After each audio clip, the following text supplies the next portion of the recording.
here I've got standing out for the right reasons. So you are doing exactly that. And you are a role model for coaches, for athletes, for aspiring coaches, because you're doing what most of us are, are trying to achieve. Regardless of level, you're being successful in your event. Do you feel pressure to be a role model, or do you see yourself as a role model? I don't know if you guys know who this person is or not, like, but there's a basketball player that was like really famous in the late 90s and early 2000s in the United States. His name's Charles Barkley. Yes. And he said in an interview one time, like, somebody was like criticizing him for being like a jerk.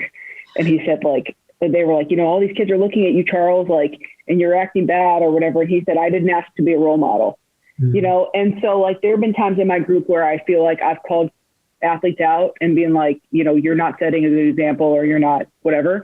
And some of them, they are like, well, like, I didn't ask for this, and my thing with that, it's always kind of like been like, it bothers me a little bit, because like, you want the glory of having that stage and that platform. Like, if you want that, to me, there's a responsibility that comes along with that. And for me, like, I'm the oldest sibling in my family.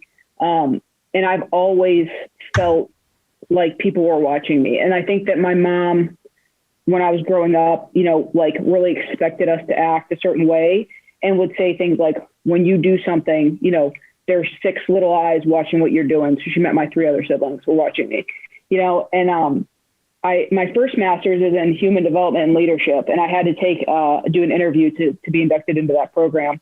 And one of the questions was like, kind of caught me off guard. It was like very simple. Like, the guy was like, "Are you a leader?" And I was like, I thought that was like kind of like okay. And then it was like, yeah, I do think I'm a leader. And then the follow-up question was, how do you know? And, I didn't really ever think about it before, like, but I always, when you're one of the best athletes in a group, when you're like 8 years old or you're young, and you can throw a ball better than somebody else, or you can dribble better than somebody else, or you can hit better than somebody else, like, people are watching you because they're like, how can they do that? Like, how is that person hitting well, or they can throw better than me? How?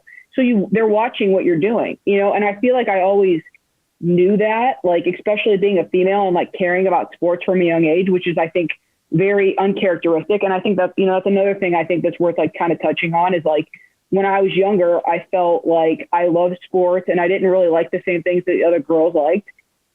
And I felt very, weird is not a good word, but I felt very like, why don't I want to do what they're doing? Like, why don't I want to play with these dolls and, like, play house? And like, why do I want to go shoot baskets or throw the ball with my dad? And it was very like, it made me feel very different. It just made me feel different. And it like, so, like today when I say like, I don't really care what anybody thinks, I mean, that's not always been the case. Like there were times in my life, and I think that everybody kind of goes through this in different ways, where it was like, I don't really want to be different than other people, and I think that, sometimes we try to like bury the things about us that are different.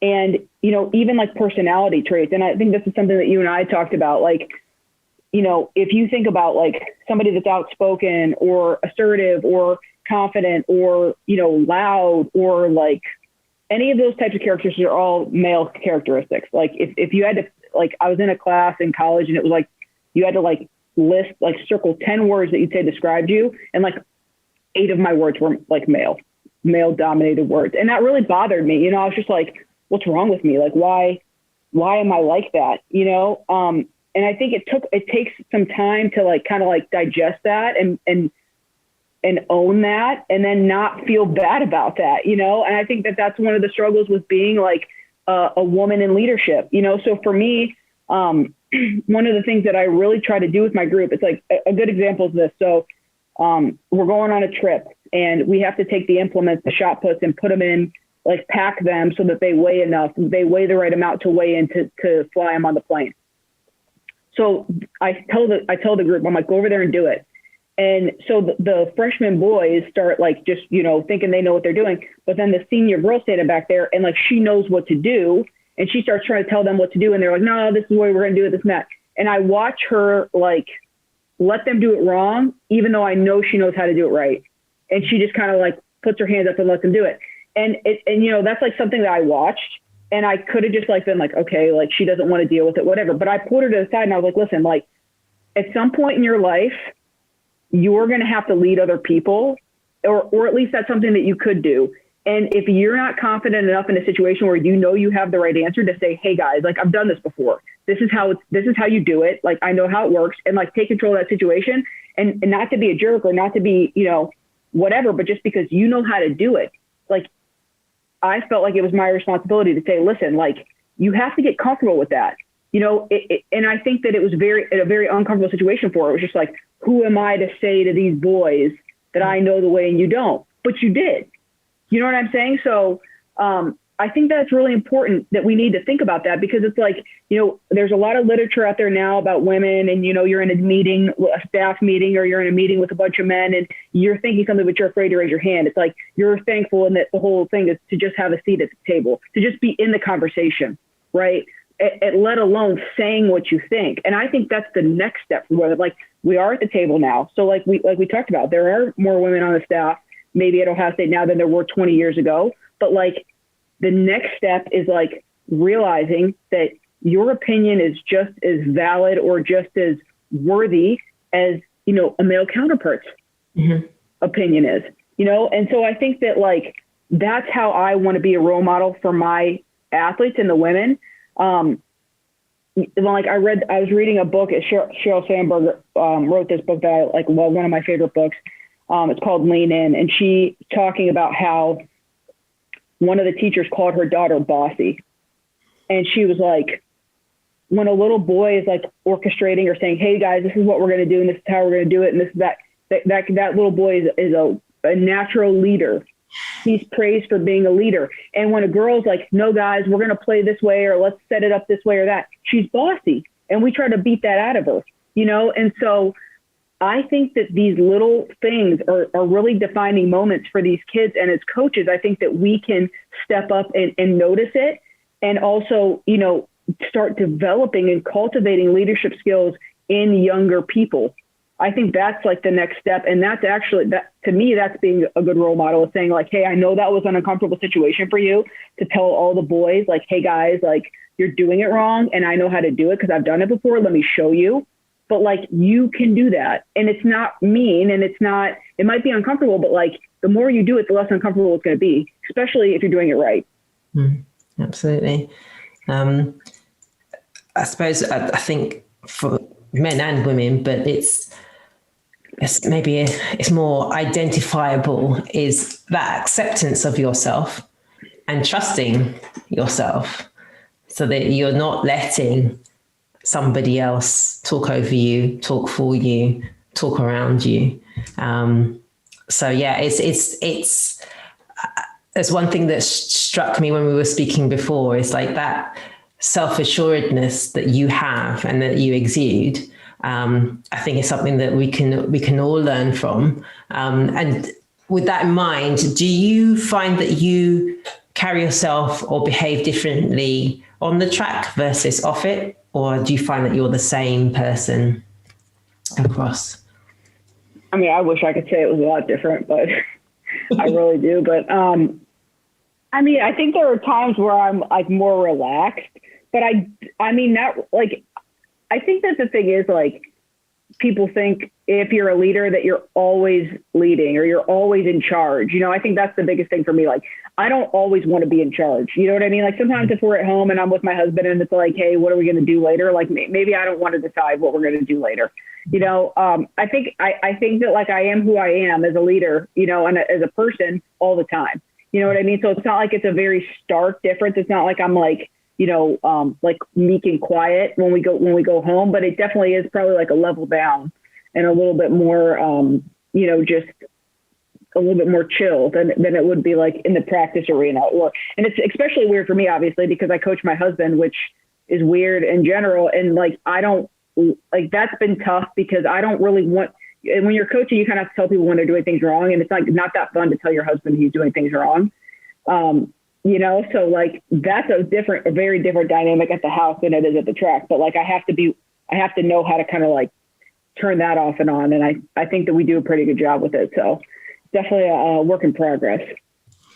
I think you're doing a very good job. It's fantastic. So making your voice heard, I mean, we've spoken about dealing with people's negativities and various bits and pieces, but how would you say you've garnered respect from your peers?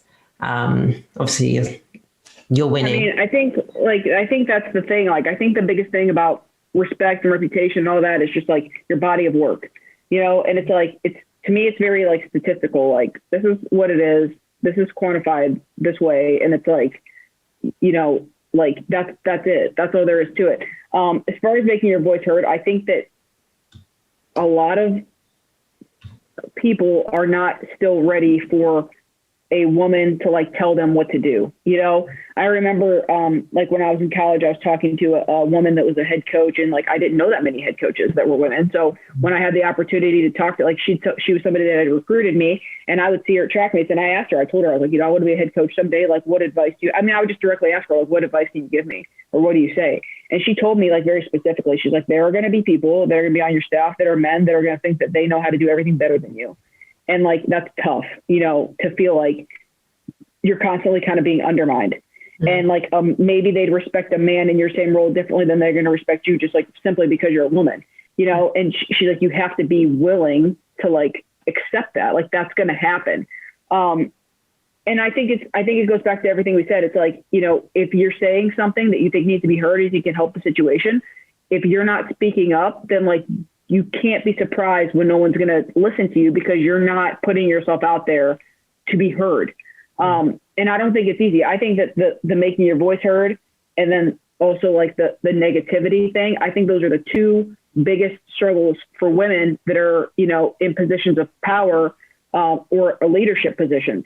So I think that's something, I think that's, like I said, like the next step. It's not just having a seat at the table, but it's also like participating and feeling like your opinions are worth hearing, and that they like, I think it takes a lot to be able to sit in a room with anybody and be like, my opinion is worth hearing. And I think that everybody in this room should agree with what I'm saying. Mm. You know, that's like a tough thing to do, to say, I think I'm right, and everyone else should think I'm right too.